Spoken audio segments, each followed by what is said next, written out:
Joe Rogan. Whoever's helping her, whoever's coaching her, whoever's the puppet master running the strings. Yeah. We should all call the campaign and say they're from Erie County, Pennsylvania, and won't vote for her unless she goes left. No, you should call her and say you're from Erie County, Pennsylvania, and say if she doesn't do NATO, you're not voting for her. And just hang up. Just do that. That's me. That's my take. If Kamala Harris doesn't do NATO like Brandon did NATO, I'm not voting for her. As a matter of fact, even if she does do NATO, I'm still not voting for her. Why? Because I'm voting for Joseph Robinette Biden, okay? The real president, the current president. Really fucked up what they did to him. I was one of the 14 million voters, okay?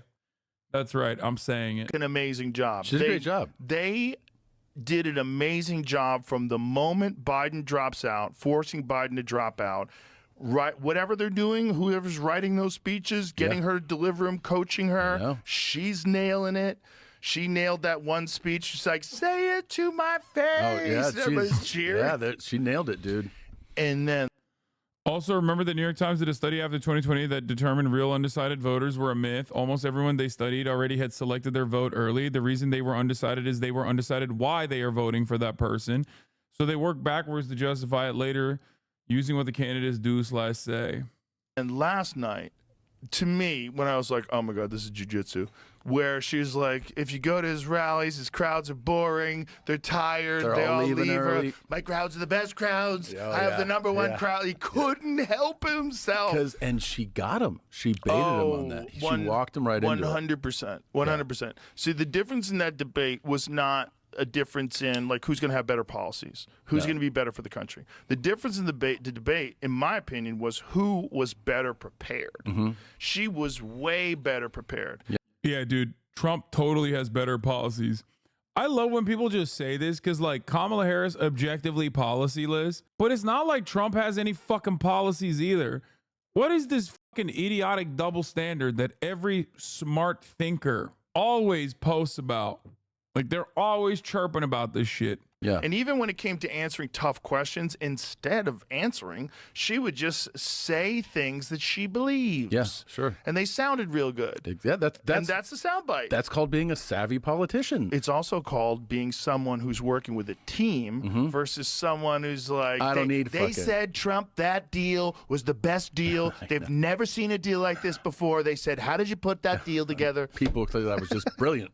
Yeah, I know. He's like, he's not working with a team that's like, I mean, I know he's doing like mock debates. I know he did one with, I think he did one with Tulsi Gabbard, but someone needs to like tell him, like, you've got these tiny little windows and you should have all the words ready for those windows. He started there should be no repeating things. COVID would have never happened if Trump was president. That's fire. Bro, do you really need to run so many ads? You're already a millionaire. I'm trying to learn about leftist policies and I'm inundated, assaulted by capitalist framing and societal conditioning. Jesus fucking Christ. I'm a capitalist. I love capitalism. Capitalism is when you run ads. Socialism is when no ad.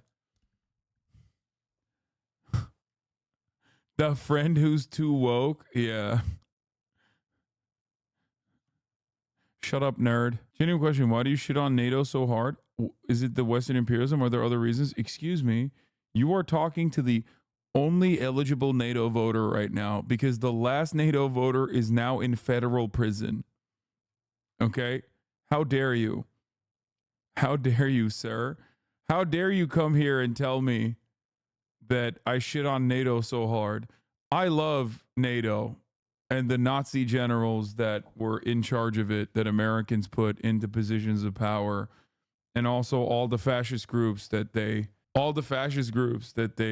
worked with in Western Europe and also in Turkey.